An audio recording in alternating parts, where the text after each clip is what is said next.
नमस्कार दोस्तों, आज के हमारे इस वीडियो में हम आपके लिए परिवर्तनशील एकादशी की व्रत कथा लेकर आए हैं। एक समय युधिष्ठिर महाराज भगवान श्री कृष्ण से कहने लगे, भगवान भाद्रपद शुक्ल एकादशी का क्या नाम है, इसकी क्या विधि है तथा इसका महत्व कृपा करके मुझे कहिए। तब भगवान श्री कृष्ण बोले, हे धर्मराज, पूर्ण स्वर्ण और मोक्ष को बनने वाली, सभी पापों का नाश करने वाली यह उत्तम भाद्रपद माह की शुक्ल पक्ष की एकादशी है, जिसे जलजूलनी एकादशी, परिवर्तनीय एकादशी या वामन एकादशी के नाम से जाना जाता है। अब मैं आपको इस वामन एकादशी की व्रत कथा सुनाता हूँ। ध्यानपूर्वक सुनिए। एक समय भक्त प्रहलाद के पुत्र तथा विरोचक के पुत्र राजा बलि दैत्यों के राजा थे। उन्होंने अपने पराक्रम से तीनों लोक पर आधिपत्य कर दिया था। हालांकि उन्हें अपने दादा के समान दानवीरता के भी गुण थे, लेकिन असुर कुल से होने के कारण उनमें अहंकार बहुत था। उन्होंने अपने गुरु शंकराचार्य की सहायता से 100 यज्ञों का आयोजन करवाया, जिससे पूर्ण होते ही वह सदा के लिए देवराज इंद्र के शासन पर विराजमान हो जाते।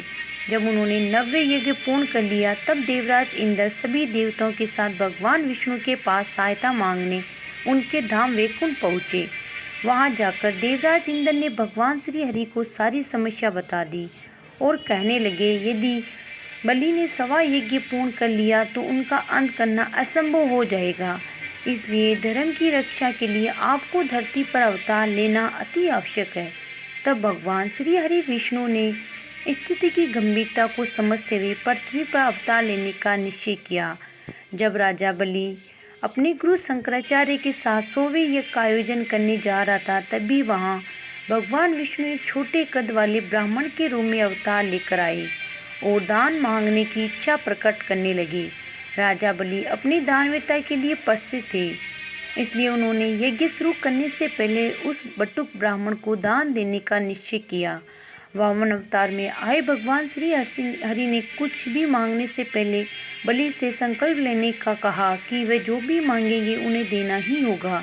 राजा बलि को अपनी संपत्ति पर तथा शौर्य पर अहंकार था, इसी मत से वह संकल्प लेने लगे। उसी समय उनके गुरु शंकराचार्य ने वामन अवतार में आए श्री हरि को पहचान लिया और बलि को चेतावनी देने लगे कि वह संकल्प ना ले तथा यज्ञ की शुरुआत करे। किंतु राजा बलि अपने अहंकार में चूर्ण था।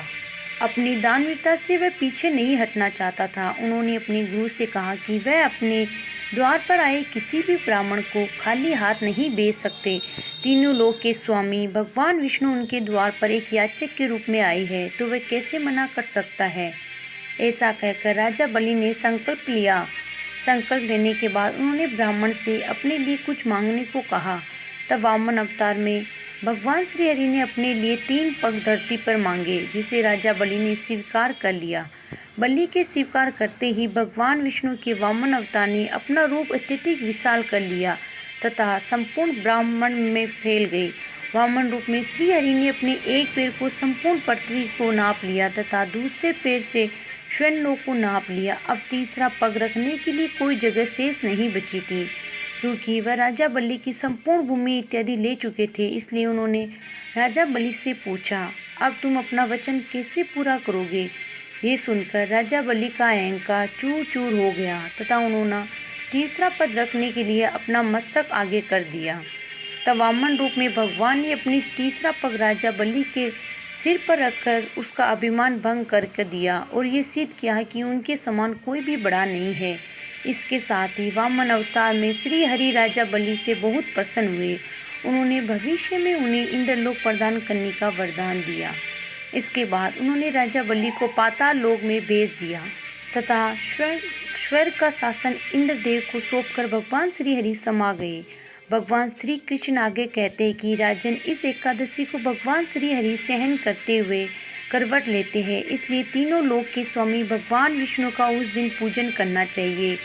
जो विधि पूर्वी इस एकादशी का व्रत करते हैं, वे सभी पापों से मुक्त होकर स्वर्ण में जाकर चंद्रमा के समान प्रकाशित होते हैं और यश पाते हैं। जो इस पाप नाशक कथा को पढ़ते या सुनते हैं, उनके हजारों अश्वमेध यज्ञों का फल प्राप्त होने के साथ वैकुंठ की प्राप्ति भी होती है। जय श्री हरि विष्णु।